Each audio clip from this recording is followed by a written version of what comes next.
तब्दीली सरकार 2 साल में नवाज शरीफ के 3 अदवार से ज्यादा कर्ज ले चुकी, फिर भी लोग एक वक्त की रोटी और पुराने पाकिस्तान को तरस रहे हैं। चीनी 100 रुपए से भी महंगी हो चुकी।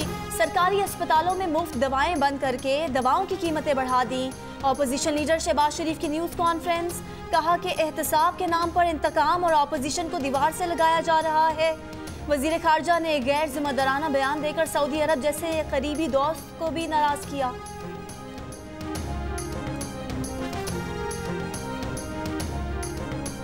वज़ीर-ए-आज़म इमरान खान ने कहा है कि माशाअल्लाह पाकिस्तान की मईशत दुरुस्त रास्ते पर वापस आ गई। बेहतरी की वजह बरामदात की बहाली और रिकॉर्ड तरसीलात ज़र है। पाकिस्तानी बरामदात पिछले माह की निस्बत 20% बढ़ी हैं। जुलाई 2020 में करंट अकाउंट में $424 मिलियन इजाफी जमा होने से सूरत हाल संभल गई।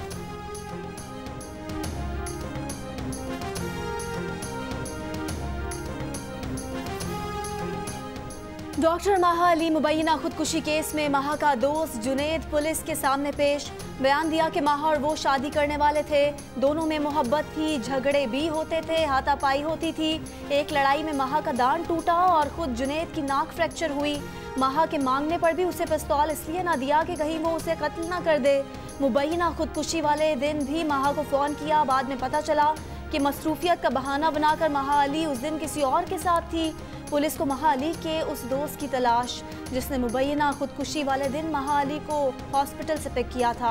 पुलिस तफ्तीश के मुताबिक मुबैना खुदकुशी से पहले माहा ड्यूटी खत्म करके बराह रास्त घर नहीं गई थी, अपने एक दोस्त के घर 4 घंटे गुजारे थे। पुलिस के मुताबिक मुबैना खुदकुशी में इस्तेमाल हुआ लाइसेंस याफ्ता पिस्तौल साद का था, जो उसने माहा के दोस्त ताबिश को दिया था। दोनों मुल्जिमान का 2 रोज का जिस्मानी रिमांड दे दिया गया।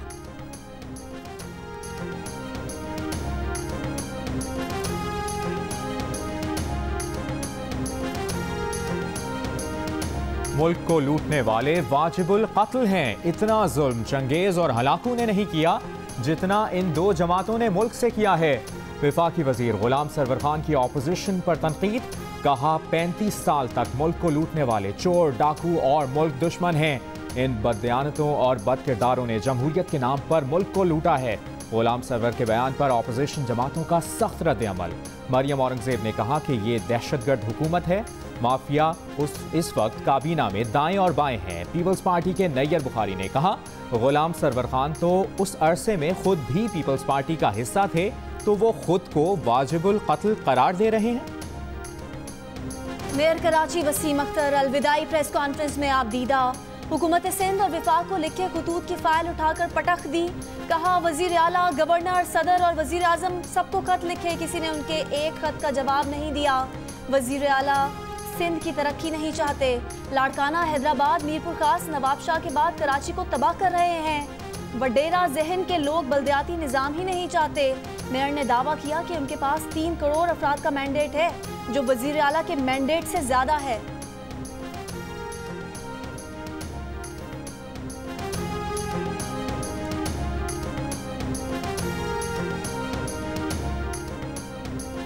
कराची के मुख्तलिफ इलाकों में बारिश का नया स्पेल शुरू हो गया। इससे पहले 3 रोज कबल होने वाली बारिश से सुरजानी में हर तरफ पानी ही पानी।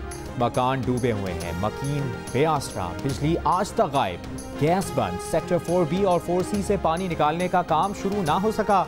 इंतजामिया के पास पंप के लिए डीजल ना होने का खमियाजा आवाम भुगतने पर मजबूर। यूसुफ कोट, बिस्मिल्लाह टाउन में भी पानी जमा, कहीं कीचड़ और गंदगी के ढेर। के इलेक्ट्रिक का कहना है कि मुतासरा इलाकों में पानी के निकास तक बिजली की बहाली का काम नहीं हो सकता।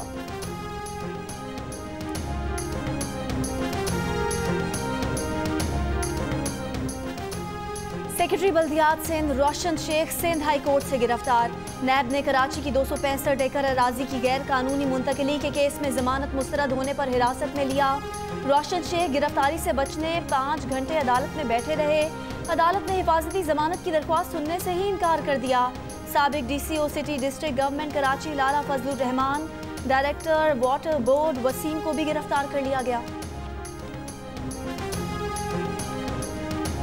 क्राइस्ट चर्च की मसाजिद में फायरिंग करके 51 नमाजियों को शहीद करने वाला दहशतगर्द ज्यादा से ज्यादा लोगों को मारना चाहता था। हमलावर ने कई साल पहले ये मंसूबा तैयार करना शुरू कर दिया था। मुलजिम ने इंटरनेट से मसाजिद की अंदरूनी और बैरूनी तस्वीर इकट्ठी की। नमाज का वक्त और नमाजियों की ज़्यादा तादाद होने से मुतालिक मालूमात भी जमा की। प्रोसिक्यूटर के मुताबिक मुलजिम ने इस मकसद के लिए जदीद हथियार खरीदे। मुलजिम के मंसूबे में दूसरी मसाजिद पर भी हमला करना शामिल था। मुलजिम का मकसद मुसलमानों में खौफ व हरास फैलाना था। दहशतगर्द के खिलाफ अदालत में प्रोसिक्यूटर ने तफसील पेश कर दी। केस की समाअत कल तक मुलतवी।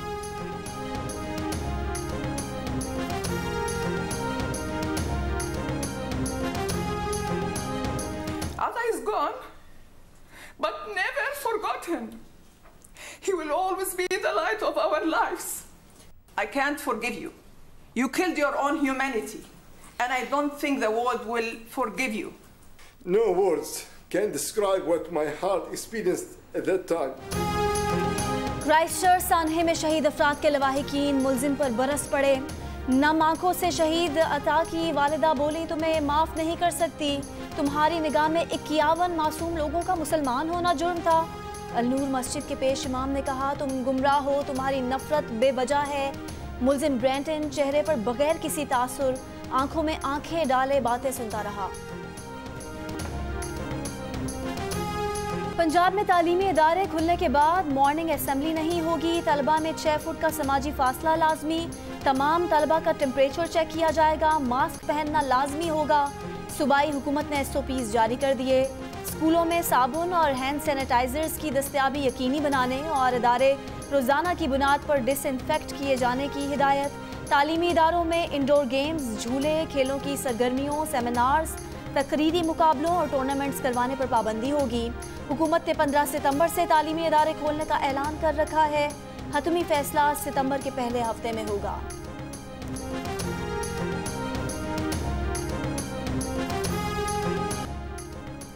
कोरोना वबा के दौरान मुल्क के 84% अवाम घरेलू आमदनी में कमी पर परेशान रहे। 16% की आमदनी में कोई कमी नहीं आई। गैलप सर्वे के मुताबिक वबा के दौरान 60 लाख अफराद ने ज़रूरियात पूरी करने के लिए अपने असासे फ़रोख्त किए। 10% अवाम ने सेविंग्स इस्तेमाल की। सर्वे के मुताबिक हुकूमती इदारों और NGO से इमदाद लेने वालों की शरह 6% कमी के बाद 3% रह गई। 11% अफराद का आमदनी बढ़ाने पर गौर।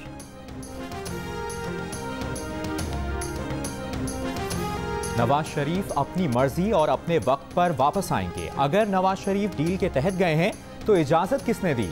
रहनुमा मुस्लिम लीग नून राना सनाउल्लाह की जियो न्यूज़ के प्रोग्राम जियो पाकिस्तान में गुफ्तगू।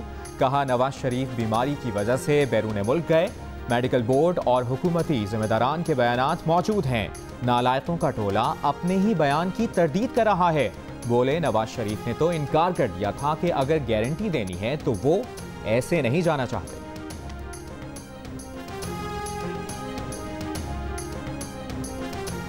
उनकी जो रवानगी है वो पॉलिटिकल प्रेशर के तहत, पहले भी वो यहीं पे थे और जेल में सजा काट रहे थे, अभी वो आएंगे, जेल जाएंगे। नवाज शरीफ की रवानगी सियासी दबाव की वजह से हुई थी। वफाकी वज़ीर फवाद चौधरी की जियो न्यूज़ के प्रोग्राम जियो पाकिस्तान में गुफ्तगू। कहा, नवाज शरीफ जेल में सजा काट रहे थे, वापस आएंगे तो जेल जाएंगे। वो प्ली बार्गेन करेंगे, पैसे वापस करेंगे। बोले, नवाज शरीफ अदालत से नाअहल हैं, इलेक्शन नहीं लड़ सकते। अदालत को शहबाज शरीफ को बुलाकर नवाज शरीफ की वापसी की बात करनी चाहिए।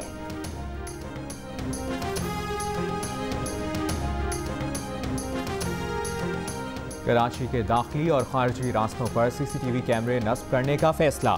सूबे में मदारिस तालीमी इदारों के तौर पर रजिस्टर किए जाएंगे। एपेक्स कमेटी के इजलास में नेशनल एक्शन प्लान के 16 निकात पर अमल दरामद पर ब्रीफिंग। हाई कोर्ट से स्ट्रीट क्राइम्स के केसेस के लिए अलग जज लगाने की दरख्वास्त का भी फैसला।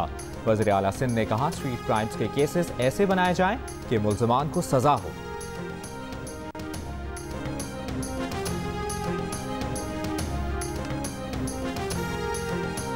वज़ारत खजाना की नई दस्तावेज के मुताबिक पिछले 2 बरसों में हुकूमती कर्जे 45% बढ़कर GDP के 87% के बराबर हो गए। नून लीग के दौर में हुकूमती कर्जे GDP के 73% थे।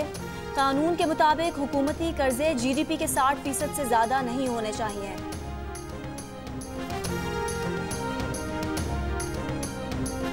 सर्कुलर डेट 2000 अरब रुपए से तजावज़ कर गया। 90 की दिहाई में बिजली के ऐसे मुआहदे किए कि 25 साल के लिए गले का तौक बन गया। माजी की हुकूमतों के छोड़े गए मसाइल को हल करेंगे। वफाकी वजीर शफकत महमूद की मीडिया से गुफ्तगू, कहा माजी की हुकूमतों ने बिजली के मुआहिदों में मुल्की मफाद को मद्देनजर नहीं रखा।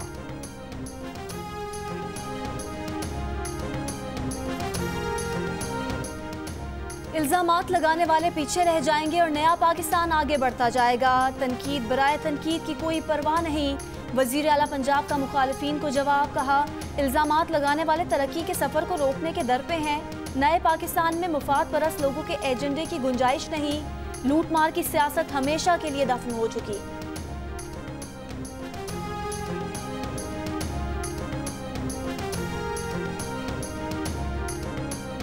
सऊदी अरब ने पाकिस्तान से पैसे वापस मांगे, ना ही पेट्रोल बंद किया।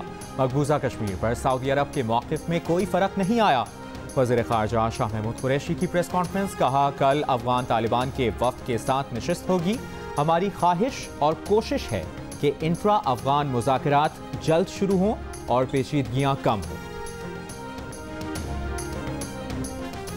हुकूमती दावत पर अफगान तालिबान का 7 रुकनी वफ़द मुल्ला अब्दुल गनी ब्रादर की क़यादत में पाकिस्तान पहुँच गया। तर्जुमान दफ्तर खारजा के मुताबिक वफ़द के साथ अफगान अमन अमल में पेशरफ्त और बातचीत होगी। वज़ीर ख़ारजा शाह महमूद कुरैशी की दावत पर मुल्ला अब्दुल गनी ब्रादर की क़यादत में अफगान तालिबान का वफ़द पाकिस्तान का दौरा कर रहा है।